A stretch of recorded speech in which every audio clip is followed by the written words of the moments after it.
चलो हम लोग फाइनली स्टार्ट करते हैं। बोला एट ब्रेक इवन पॉइंट, तो सुन के रखो, ब्रेक इवन पॉइंट आज हम डिटेल में बताएंगे। ब्रेक इवन पॉइंट एक वो पॉइंट है, that point, break even point refers to that point where consumption is equal to income and saving zero. Break even point एक ऐसा सिचुएशन है जहां कंजम्पशन और इनकम इक्वल होता है। जितना इनकम करते हो उतना कंजम्पशन करोगे तो सेविंग्स क्या होगा? जीरो होगा। ये स्टेज को कहते हैं ब्रेक इवन। ठीक है, अब देखो बोला at break even point level of income 500 ना, तो इनडायरेक्टली बोल दिया ना कंजम्पशन भी 500, बिकॉज ब्रेक इवन मतलब कंजम्पशन इनकम इक्वल होगा जहां पे सेविंग्स जीरो। क्लियर? एमपीसी 0.6 बता दिया। We have to determine C bar. C bar means autonomous consumption. कैसे ऑटोनोमस कंजम्पशन निकालेंगे? देखो स्टेप सब देखो। ये ऑटोनोमस कंजम्पशन सबसे पहले पहचानना पड़ेगा कि यूज कहां पे होता है। कंजम्पशन फंक्शन में यूज होता है ना, तो पूरा फंक्शन को कॉपी कर दो। क्लियर हुआ? कॉपी करने के बाद ये हुआ पहला स्टेप। हम लोग अभी ए का आंसर निकाल रहे हैं। ठीक है, चलो थोड़ा साइड में करते हैं। ए का answer C is equal to consumption function C is equal to C bar plus B Y. C के नीचे 500 लिखो। सबको लगेगा, अभी किसी को लगेगा कि सर 500 तो इनकम है, फिर आपने क्यों सी के नीचे लिख दिया? बिकॉज ब्रेक इवन पॉइंट मतलब कंजम्पशन और इनकम इक्वल। सी बार मुझे नहीं पता, सी बार हमको फाइंड करना है। एमपीसी 0.6 का मतलब ही बी है ना, तो यहां पे 0.6 इंटू इनकम 500। और ब्रैकेट में मेरे पास राइट साइड में बोर्ड में जगह नहीं है, तुम लोग उधर ब्रैकेट में लिखो एट ब्रेक इवन पॉइंट। यहां पे लिखो at break even point consumption is equal to income. ये टीचर को बता देना पड़ेगा मेरे को। अब ये missing figure C bar find कर लो। ये 300 निकलेगा, 5 6 30, 300 को लेफ्ट में लाओ तो ऑटोनोमस कंजम्पशन 200। किसी को चलो अब बी में क्या बोला? बी में बोला सेविंग्स फंक्शन बताओ। तो जिसको कंजम्पशन फंक्शन पता है उसके लिए सेविंग्स फंक्शन कोई बात हुआ? कंजम्पशन फंक्शन अगर c is equal to C bar plus B Y, तो savings function s is equal to S bar plus B Y. मजा देखो, फंक्शन बोला है ना, टोटल सेविंग्स तो नहीं निकालने बोला। लास्ट डे भी बोले थे फंक्शन बोलेगा तो साइलेंट रखो दो चीजों को, एस को और वाई को। और अगर टोटल सेविंग्स बोलता ना तो वाई को हम लोग कंप्लीट आंसर फाइंड करते, एक वैल्यू आता तब। तो अभी क्या करना है?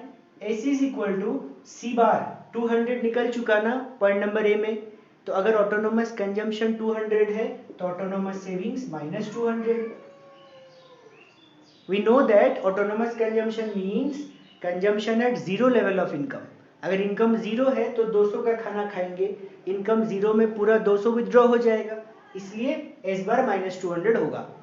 क्लियर एकदम?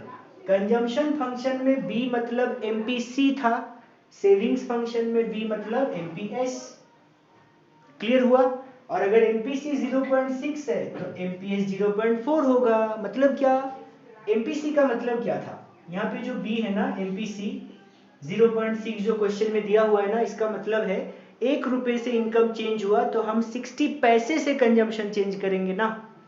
सोचो 1 रुपया तुमको मिला, तुम 60 पैसे का दारू पी लिए हो, तो सेविंग्स कितना किए हो? 40 पैसा किए हो, हुआ ना। और ये 0.4 कैसे निकला दिखाना पड़ेगा। 0.4 वाई, ये हो गया आंसर। कोई प्लीज गलती से भी यहाँ वाई का वैल्यू पुट मत करना, नहीं तो और सेविंग्स फंक्शन नहीं रहेगा, अब टोटल सेविंग्स निकल जाएगा। फंक्शन बोले तो एस और वाई को साइलेंट रखना है और हमको टीचर को बता देना है कि मैंने 0.4 कैसे लाया। ब्रैकेट में लिखो MPS is equal to 1 minus MPC, ऐसे मैंने लाया। पॉइंट बी में किसी को दिक्कत है? देखो सी करते हैं। Level of income and savings 600। Savings जैसे ही बोला, सेविंग्स कहां पे बैठता है? वो वाला चेयर को ले आओ ना सेविंग्स फंक्शन में। S is equal to S bar plus B Y, बस खत्म। यहाँ पे एस का वैल्यू, सेविंग्स का वैल्यू मुझे पता है 600, एस बार मुझे पता है -200, बी मतलब 0.4 और वाई मुझे नहीं पता। वेरी गुड तीसा, थैंक यू। अब y का वैल्यू फाइंड कर लेंगे, कोई दिक्कत नहीं है। 200 को इधर लाओ तो प्लस हो जाएगा, सही कर रहे हैं हम। ये -200 इधर आएगा ना, तो 800 is equal to 0.4y, y is equal to 800 by 0.4, point को हटाओ, 0 बढ़ गया, 4 2 जा 8, 2000 आंसर। शुभम वेरी गुड, पहला आंसर तुमने दिया, मुझे बहुत अच्छा लगा। देखो अब कंजम्पशन फंक्शन क्वेश्चन में गिवन है, सेविंग्स फंक्शन बोला तो ये सी के बदले एस हो जाएगा, एस इज इक्वल टू, ये सी बार है तो एस बार -30, ये 0.4 एमपीसी है, बट सेविंग्स के केस में एमपीएस फाइंड करना पड़ता है और वाई को साइलेंट रखना पड़ता है। 2 मार्क्स हम लोगों को मिल गया, 5 क्वेश्चन 2 मार्क्स इज 10 मार्क्स का कर रहे हैं, 2 confirm. Savings at 0 level of income बोला, अगर इनकम 0 है तो सेविंग्स कितना होगा, यही फंक्शन में y के बदले 0 बैठा दो, बट करके दिखाना पड़ेगा एग्जाम में, ठीक है। s is equal to -30 plus 0.6 into 0, then s is equal to -30 ही आंसर होगा, -30 होगा बिकॉज 0.6 इंटू 0 तो 0 हो जाएगा। चलो एमपीसी, एमपीसी तो डायरेक्टली कंजम्पशन फंक्शन में दिया हुआ है। एमपीएस, अगर 40 पैसा कंजम्पशन करते हो, खाते हो 1 रुपए में से 40 पैसा, तो 60 पैसे सेव करते हो, कैसे निकालोगे, 1 minus MPC, 1 minus 0.4, 0.6 is the answer. Break even level of income, break even का मतलब होता है it is a situation, break even is a situation where consumption is equal to income. ये जो कंजम्पशन और इनकम है ये दोनों इक्वल है। कितना इजी आंसर है, देखो फंक्शन को लिखो पहले, c is equal to 30 plus 0.4y। अब बोलो अगर c is equal to income तो हम लोग यहाँ c के बदले इनकम भी तो लिख सकते हैं। कितना इजी सा था, देखो ब्रेक इवन का मतलब है where consumption is equal to income, मैंने जितना रुपया इनकम किया उतना ही खाना खाया, क्लियर है। सेविंग्स 0, ये वाला स्टेज है। तो कंजम्पशन फंक्शन तो क्वेश्चन में गिवन है। अब अगर कंजम्पशन फंक्शन गिवन है, अगर c is equal to y, break even का मतलब c और y दोनों सेम है, तो या तो ये y को c कर दो या तो ये c को y कर दो, एक ही बात हुआ। इसको y कर देते हैं। अब यहां से मिसिंग फिगर y को फाइंड कर लो। कैसे फाइंड करोगे, ध्यान से समझना कैसे फाइंड करोगे। थोड़ा ऊपर लिख के करते हैं, मिटा देते हैं। y सबसे पहले लिखो c is equal to 30 plus 0.4y, c is equal to 30 plus, sorry c is equal to पहले था फिर y इज इक्वल टू हुआ। यहाँ पे ब्रैकेट में बता दो एट ब्रेक इवन, मुझे बताना पड़ेगा ना, ऐसे ही y लिख दिए क्या, बताना पड़ेगा कि नहीं। At break even consumption is equal to income, ये टीचर को बता देना पड़ेगा कि मुझे पता है in case of break even consumption income both are equal. अब क्या करोगे, 0.4 को लेफ्ट में लेके आओगे ना तो प्लस माइनस हो जाएगा, तो y minus 0.4y is equal to 30। Yes, Jiya का करेक्ट आंसर मिला मेरे को। खाली y लिखा हुआ है ना तो y का मतलब तो 1y है, 1 साइलेंट है, तो y माइनस 0.4 करोगे तो 0.6 होगा। मतलब एक y में से 40 पैसे वाला y माइनस कर दो तो 60 पैसे वाला y आया, है ना। 0.6y is equal to 30, then y is equal to 30 divided by 0.6। Point को नीचे से हटाओ, ऊपर में 0 बढ़ा दो, 50 will be the answer. Question number 2 done. Break even point, देखो ये कोई नया टॉपिक नहीं है, हम लोग कंजम्पशन इनकम और सेविंग्स कर्व पहले ही किए थे फर्स्ट क्लासेस में। याद करो जब हम लोगों ने ये समझा था इनकम जितना कर रहे हो उतना कंजम्पशन कर लोगे, जितना तुम्हारे पास पैसा है सारा कंज्यूम कर लोगे ना तो सेविंग्स 0 होगा। इनकम ये वाला 0 वाला पॉइंट था जहां पे इनकम 0, इसीलिए देखो ये इनकम कर्व पूरा 0 से स्टार्ट हुआ। बट कंजम्पशन कर्व थोड़ा पॉजिटिव से स्टार्ट। चलो आगे बढ़ते हैं। तो कंजम्पशन सेविंग्स इनकम हम लोग ऑलरेडी पढ़ लिए थे, ये ऑटोनोमस कंजम्पशन, ये ऑटोनोमस सेविंग्स। और सबसे बढ़िया रहेगा कंजम्पशन इनकम और सेविंग्स कर्व का वीडियो तुम लोग रिवाइज करोगे तो और बढ़िया रहेगा। क्लियर है? ये टॉपिक तो हम लोग ऑलरेडी पढ़ लिए थे, 3 स्टेज था। पहला स्टेज में देखो कंजम्पशन ज्यादा है और इनकम कम है, हम जितना इनकम करते हैं उससे ज्यादा कंजम्पशन करेंगे तो सेविंग्स तो नेगेटिव में चला जाएगा, तो देखो सेविंग्स कब नीचे है। दूसरा स्टेज क्या है, कंजम्पशन और इनकम इक्वल है, देखो ये वाला स्टेज, जहां कंजम्पशन इनकम इक्वल वहां सेविंग्स जीरो, यही ब्रेक इवन पॉइंट है। ये पूरा डायग्राम में, ये पूरा ग्राफिकल प्रेजेंटेशन में ये पॉइंट को ही ब्रेक इवन पॉइंट कहा जाता है। एग्जाम में अगर लिखोगे break even point means the point where savings will be zero, तो थोड़ा अच्छा नहीं लगेगा। Break even point means savings is equal to zero लोगोगे तो अच्छा नहीं लगेगा, बट गलत नहीं होगा कि सेविंग्स का खुद का कोई औकात नहीं है भाई, ये दोनों इक्वल हो रहा है तभी ना सेविंग्स जीरो हो रहा है। इसलिए हमेशा कैसे लिखोगे, break even point is the point at which consumption is equal to income and savings will be zero. क्या सबको क्लियर हुआ? बस इतना ही है ब्रेक इवन पॉइंट, और कुछ नहीं लिखना है, इतना छोटा सा टॉपिक है। सबसे पहले ना हैक वाला प्रॉब्लम हो सकता है। Okay done. चलो देखो, पहले थोड़ा थोड़ा कंसेप्ट को छोटा मोटा करके समझो कि इन्वेस्टमेंट मल्टीप्लायर का एक फॉर्मूला है, how to find investment multiplier, change in Y divided by change in I. ये है फॉर्मूला। इसका मतलब क्या है, चेंज इन आई का मतलब पहले इन्वेस्टमेंट कितना था और अभी कितना इन्वेस्टमेंट है, दोनों को माइनस करो तो पता चलेगा करेंट ईयर में कितना इन्वेस्टमेंट किए हो। जैसे एग्जांपल देखो, सोचो आज का डेट में कोई हमसे पूछे आपका इन्वेस्टमेंट कितना, तो सोचो मैंने बोला 5 लाख, ये है आज का डेट में। और कोई बोला यार ईयर जब स्टार्ट हुआ था ना तब कितने का था, ये करेंट ईयर जब स्टार्ट हुआ था तब मैंने बोला 2 लाख का था। ये ओल्ड ये न्यू दोनों को माइनस करोगे तो पता चलेगा ना करेंट ईयर में मैंने नया इन्वेस्टमेंट कितना किया। तो जो 3 लाख है ना ओल्ड और न्यू को माइनस करके, वो है चेंज इन इन्वेस्टमेंट। तो इन्वेस्टमेंट को अगर हम 3 लाख से चेंज किए तो मेरा इनकम कितने से चेंज होगा वो मल्टीप्लायर बताता है। ठीक है? अगर कोई कंट्री का, हम लोग तो पूरा कंट्री का पढ़ रहे हैं ना चैप्टर में, अगर कोई कंट्री का मल्टीप्लायर 1 है, मैकेनिज्म देखो, अगर कोई कंट्री का मल्टीप्लायर 1 है तो के जगह में 1 लिख दो। ये कंट्री में ना इन्वेस्ट करोगे तुम अगर 1 रुपया ना, तो इनकम भी 1 रुपए से ही बढ़ेगा।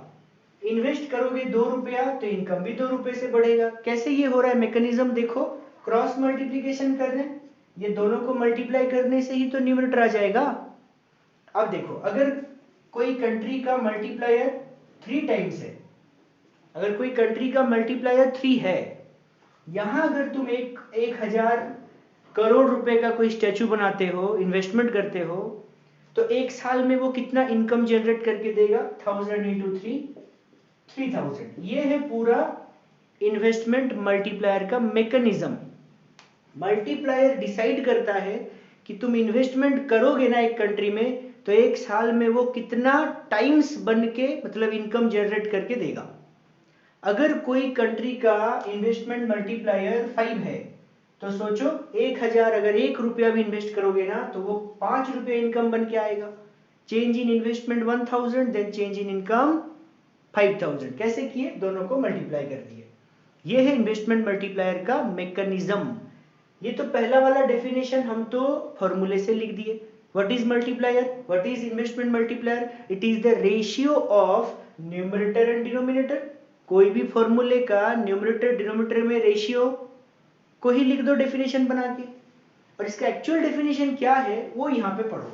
मल्टीप्लायर इज द टूल, ये के है ना मल्टीप्लायर 5 टाइम्स 2 टाइम्स, ये एक टूल है, हथियार है, which helps us। ये क्या हेल्प करता है हमको, देखो number of times investment multiplies, ये इन्वेस्टमेंट कितना बार मल्टीप्लाई हुआ, 1000 इंटू 5 मतलब इन्वेस्टमेंट 5 बार मल्टीप्लाई हुआ।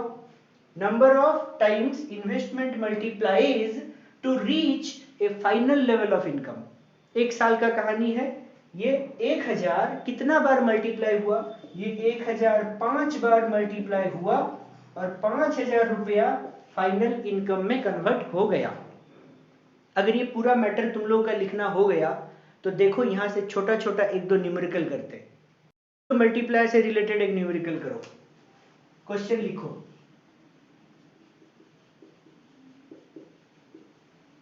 Investment increases from 4000 crore to 6000 crore and level of income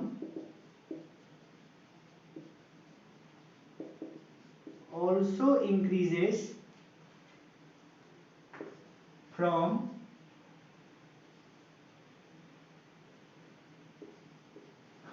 6000 to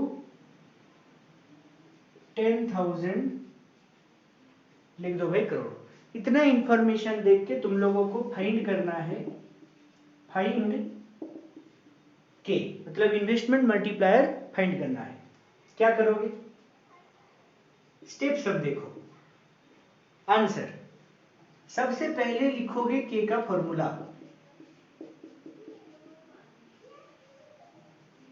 मेरा एक बात याद रखना, भूलना मत, जब जब एग्जाम में फॉर्मूला लिखोगे ना बॉक्स बना देना, टीचर को ये हाईलाइट करना होता है।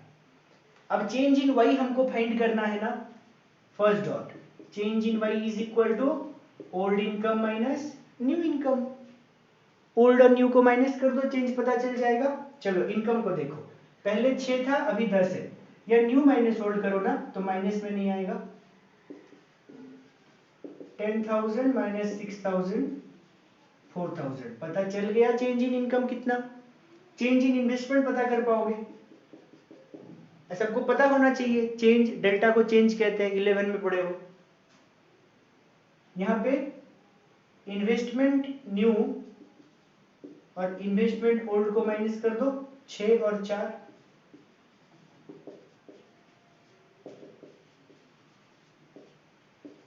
चेंज इन वाई और चेंज इन आई दोनों पता चल गया, आके फॉर्मूले में पुट कर दो। चेंज इन वाई है 4000, चेंज इन आई है 2000, दोनों को डिवाइड करो, आंसर आ गया 2 टाइम्स। जब भी मल्टीप्लायर फाइंड करोगे टाइम्स लिखना मत भूलना। अगर 1 भी निकले तो 1 टाइम्स 2 टाइम्स 3 टाइम्स ऐसे लिखना है।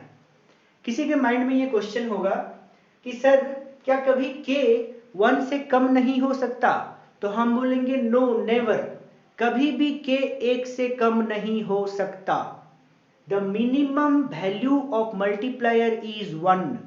ये अगर क्वेश्चन नंबर 1 हो गया तो क्वेश्चन नंबर 2 लिखो। ये तो बहुत इजी सा था, जस्ट कंसेप्ट समझाने के लिए। क्वेश्चन नंबर 2 में लिखो the minimum value of multiplier is equal to 1।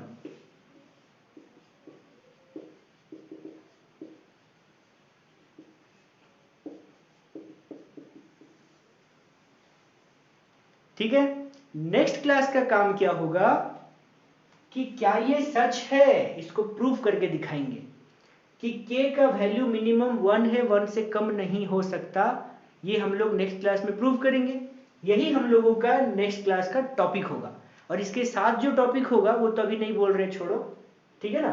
तुम लोग के फाइंड करने लायक हम कुछ क्वेश्चंस भेज देते हैं, प्रैक्टिस करो। चेंज इन वाई और चेंज इन आई को देखना और के को फाइंड कर लेना। अगला क्लास का काम क्या होगा, मिनिमम वैल्यू ऑफ मल्टीप्लायर 1 है। Please do you agree with this statement? Yes of course, give reason in support of your answer. ये वाला क्वेश्चन बोर्ड में आया था, ठीक है। नहीं 1 से कोई स्टूडेंट बोल रहा है 1 से कम नहीं होता, क्यों नहीं होता भाई? 0.4 0.5 नहीं होता, होता है, ठीक है, बट ये 1 से कम नहीं होगा। डन है, ठीक है, डोंट वरी, कंफ्यूजन नहीं है। नेक्स्ट क्लास में ये वाला क्लियर करेंगे। और नेक्स्ट क्लास में हम लोग दूसरा थर्ड क्वेश्चन लिख के रखो, लिख के रखो, क्लास स्टार्ट होते टाइम इजी लगता है। फिर रिलेशनशिप करेंगे के मल्टीप्लायर के साथ एमपीसी एंड एमपीएस, ये दोनों का क्या रिश्ता है, ठीक है। ये हम लोगों का नेक्स्ट क्लास का काम। तो मल्टीप्लायर खत्म होगा और मल्टीप्लायर के बाद हम लोग करेंगे जो नया टॉपिक है डिटर्मिनेशन चैप्टर का वो। आज का क्लास यहीं पे खत्म करते हैं। Tata bye bye.